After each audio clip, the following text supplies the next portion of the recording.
When you wake up one morning. Introduction. Imagine. One day you wake up and the savings that were valuable enough to buy a house yesterday can't even buy basic groceries today. The monthly salary you receive loses its value before it even reaches your hands. People aren't carrying wallets. They're carrying huge stacks of cash in wheelbarrows. It sounds like a distant nightmare, but it's not. This is hyperinflation, and it happened in far more countries than you'd think. We always see money as something trustworthy. But history has proven dozens of times that value is not as stable as we assume. We're going to calmly talk about how 5 countries lived through this nightmare and what they lost. 1. Germany, 1923. More than money burned. After World War I, Germany was drowning in debt. The Treaty of Versailles handed the country an unbelievable bill, and the government started printing money at the wrong time. At first, it felt like things were manageable, and then prices doubled, tripled, and skyrocketed. By 1923, a loaf of bread cost 200 billion marks.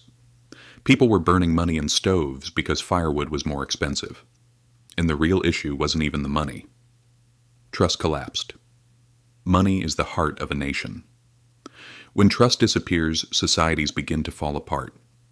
The economic collapse of that period even paved the way for Hitler's rise later on. 2. Zimbabwe, 2000s, the race of zeros. When things got worse in Zimbabwe, the government said, "We'll take care of it," and started printing money again. The result?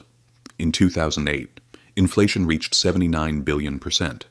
Prices were doubling within a 24-hour period. Zeros were added to the currency nonstop. 10 million, 100 billion, and even 100 trillion banknotes weren't enough. In the end, they gave up and switched to foreign currencies like the US dollar. The losses. Retirement pensions disappeared. Shops shut down. Millions fled the country, and it wasn't the people who had money who survived. It was the ones who had real wealth. 3 Hungary, 1946. The worst in history. After the war, Hungary was in terrible condition. The government used its only card, printing more money. Inflation rose so fast that most prices were doubling every 15 hours. They kept printing new money, but nothing worked. Eventually, the pengo collapsed completely. They started from zero with a new currency. The middle class vanished. All savings evaporated. 4. Venezuela, 2010s. Rich in oil, poor in people. Venezuela was actually a resource-rich country, but bad leadership, corruption, and uncontrollable money printing destroyed the economy. In 2018, inflation shot up to 1 million%. If you didn't spend your salary on the first day, half of it was gone. Markets were empty, bartering returned. Even doctors in the country were trying to survive by delivering packages abroad. 5. Yugoslavia, 1990s, the economic wound of war. The country was breaking apart under war, division, and sanctions. Money printing was once again seen as a solution. In 1993, inflation reached 300 to 13 million% per month. Prices doubled every 1 to 2 days.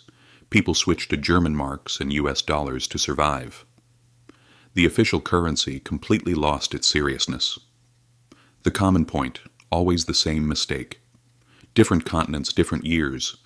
But the picture is the same. The government enters crisis. They print money. Trust disappears. Currency collapses. Societies fall apart. Saying, "That was only in the past," is easy. But today's world is also heavily indebted and extremely fragile. So what does this teach us? 1. Real wealth is not paper. Wealth is not money. It's purchasing power. Land, skills, production ability, relationships. These survive during hyperinflation, too. Money stands only with trust. Money has value only because people believe it does.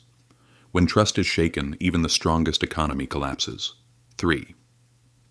Inflation hits the unprepared the hardest. It's fast. It's sneaky. It hits low-income people and those living month to month the most. That's why financial literacy isn't just for earning more money. It's essential for protecting the money you already have. What can we do today? Reducing debt load, diversifying assets, simplifying spending, self-improvement, gaining value. Creating skills, and most importantly, Understanding that inflation is a real tax. History is never a coincidence. Everything happened for a reason. But now you understand. You now have an answer to those who say, that could never happen here. History doesn't repeat. But if you don't understand it, it repeats its pain on you.